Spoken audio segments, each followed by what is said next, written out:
Welcome to the Podcast, a podcast about podcasting. From True Story FM, I'm Pete Wright. I'm Andy Nelson. Hello, everybody. Hi, we're here to talk about podcasting in the year of our Lord, 2024.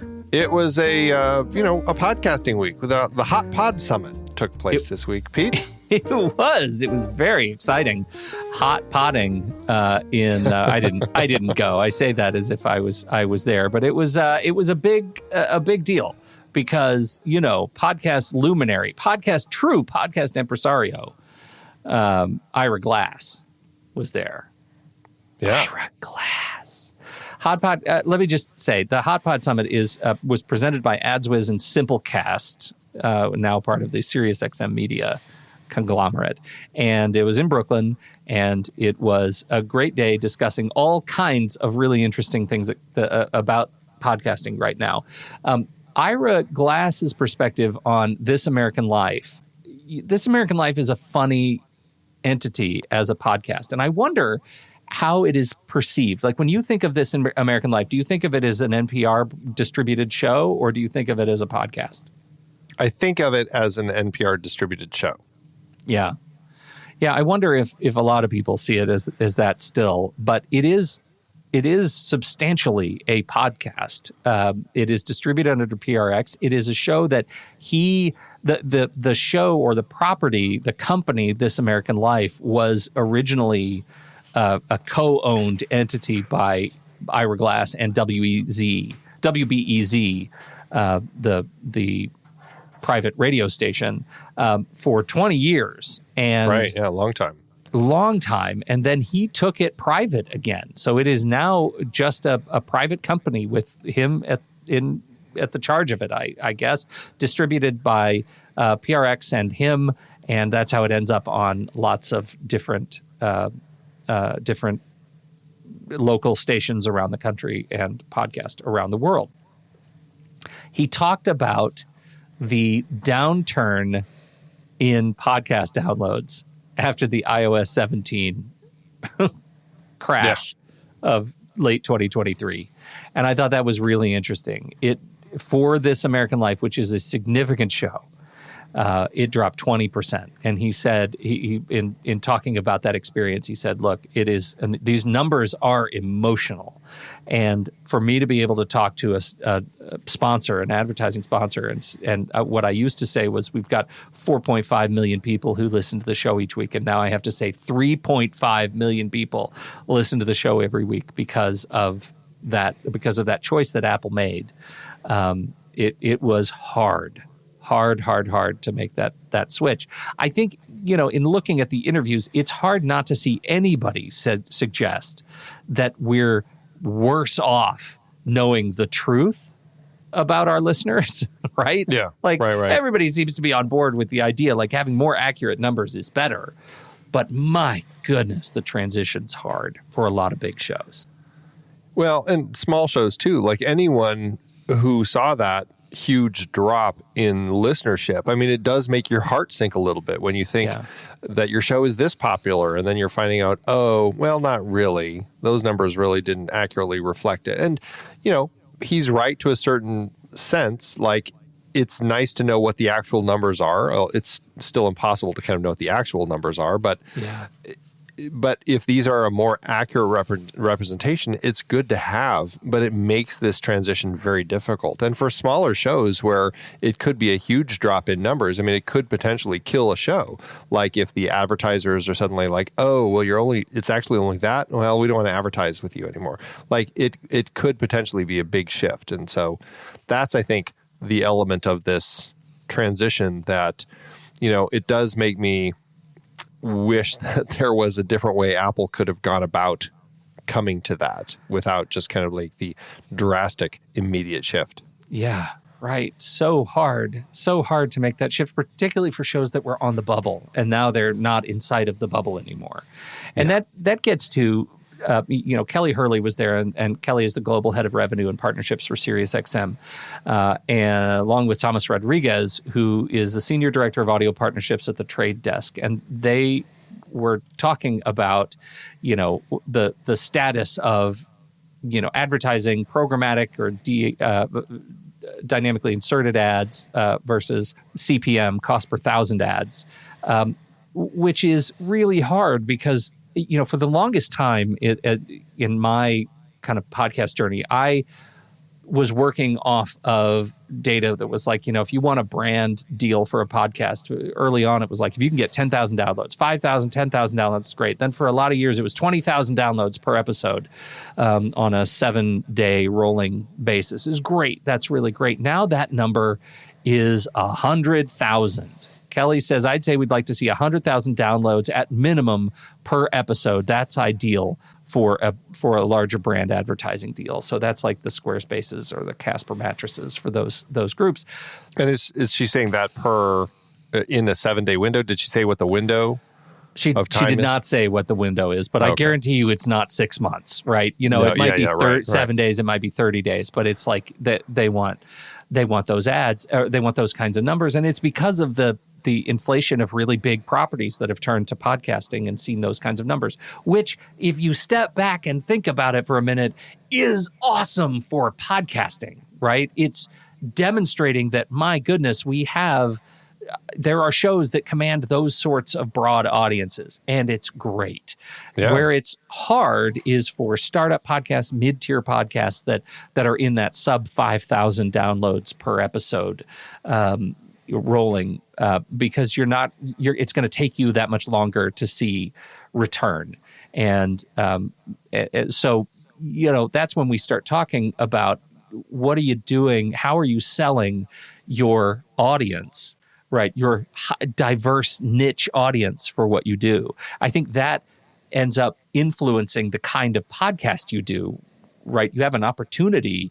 All you're looking to do is build value that comes in the way of, look at who I am talking to, right? I'm talking to a niche audience that celebrates incredibly diverse ideals and might not be huge, but they are valuable for XYZ reasons. That's what she's talking about here, Kelly Hurley. She's like, look, if you don't have a broad 100,000 download to start audience, that's okay, because you might have a really incredible niche audience that is of great value too. It just means, as a podcaster, you have to really figure out who that audience is and what kind of content are you using to appeal to them and build value. Yeah.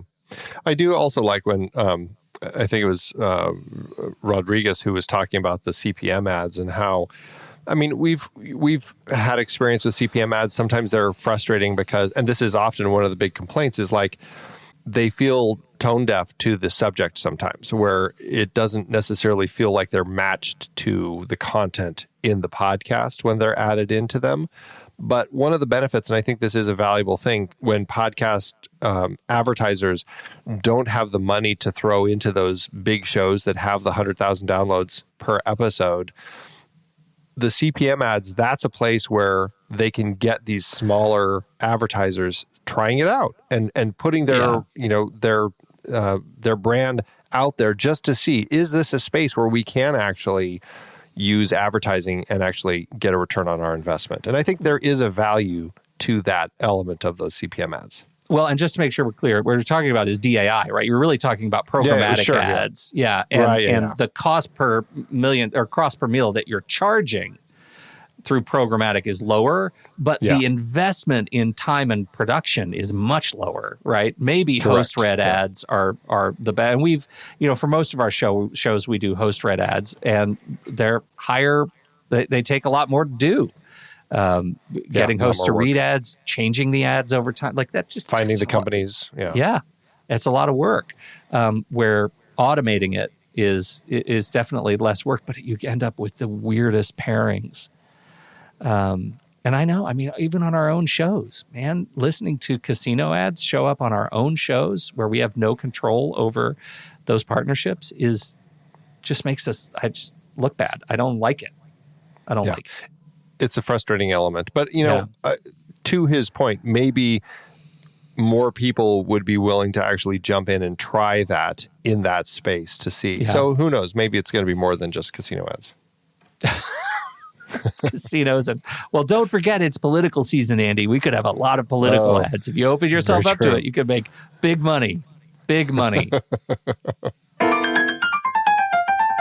The other thing they talked a lot about, I think this was another big deal, is like podcast partnerships and sort of ad hoc networks that come up to help distribute without taking the rights of the shows away from creators. And that's very much what, True Story does in a lot of areas. We have other podcasters who come to us and we distribute, and they maintain all the creation and all the agency and authority around their show, but we help support them and grow them as part of our network, which is we love doing. Yeah. And so I think it's interesting when you look at the really big players in the space are like Radiotopia, PRX, right? Public Radio Exchange.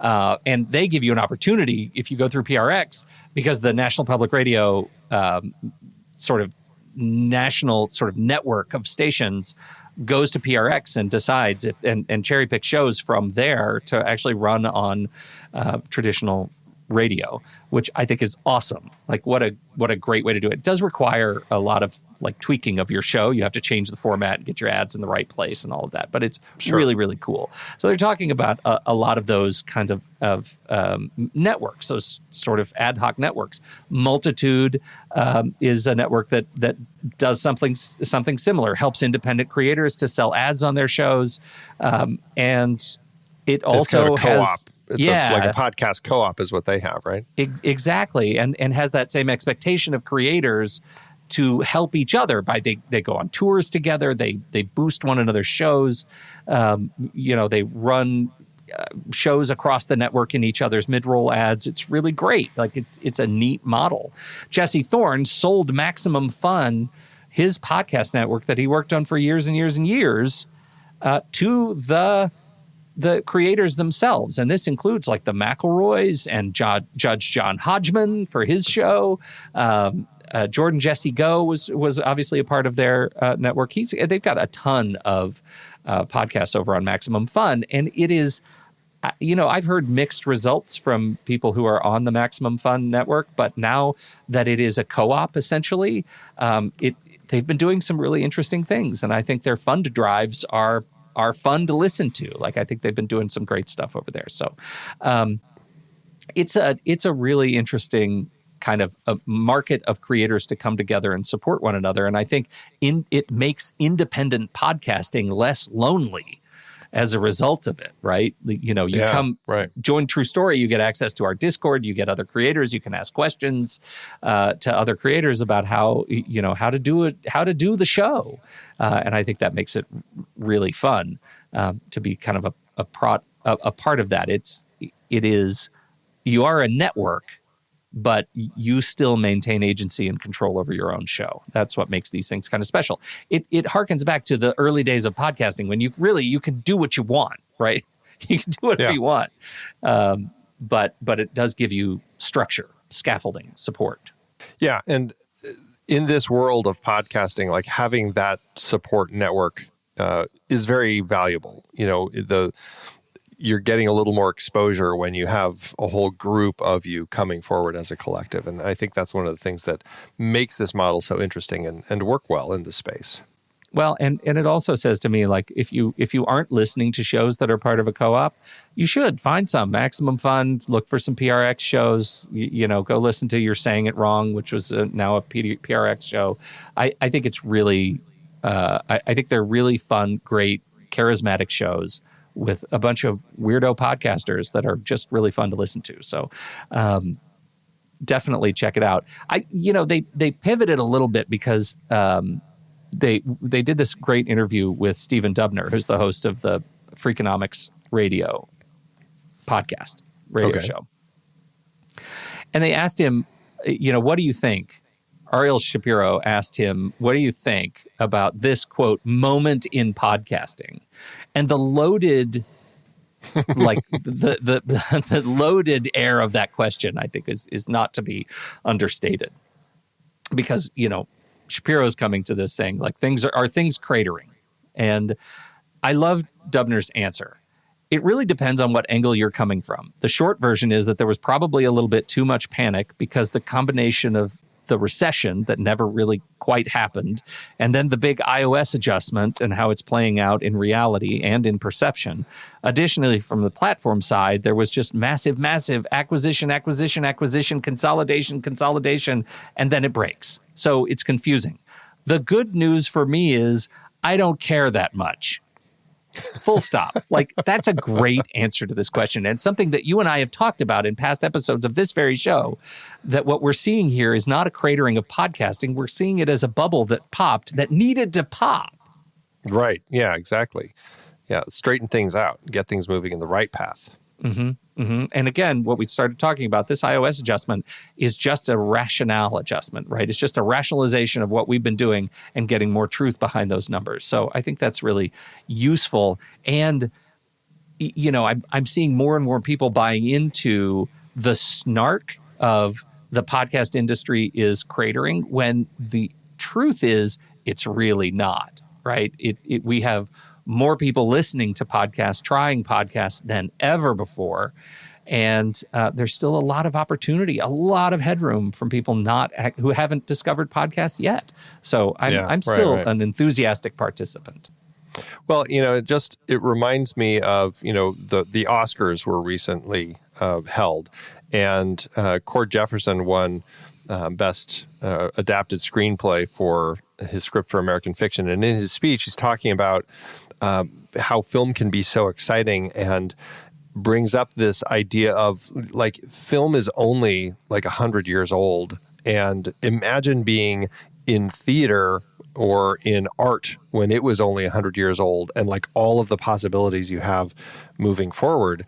And like, we're not even like, a quarter of a century into podcasting. Right. And it's like, think of like where we are now and like where all of this is going to go. Like, it's still the Wild West, but everybody's figuring out. It's exciting. It's an exciting time to be here. That is a great point. And I so loved Cord's speech for that very reason. And I had not applied it to podcasting at all. I'm so glad you did. It's like we just woke up to podcasting in the scale of kind of filmmaking, art, history, time. We got a lot of work to do. Yeah. This is a really thrilling time to be working in this space and figuring it all out. We're all figuring it out together. We're all fine here. I don't have anything else. Do you have anything else? No, I think a lot of interesting stuff. It's always exciting with these summits and getting new opinions and thoughts in the world and in the space, trying to, wrap our heads around all these changes that are perpetually happening. So, good information in this one. Yeah, I think so too. Thanks everybody for hanging out, listening to another episode of Pete and Andy on the Podcast, a podcast we just can't stop talking about. Podcasting. Bye, everybody. Bye.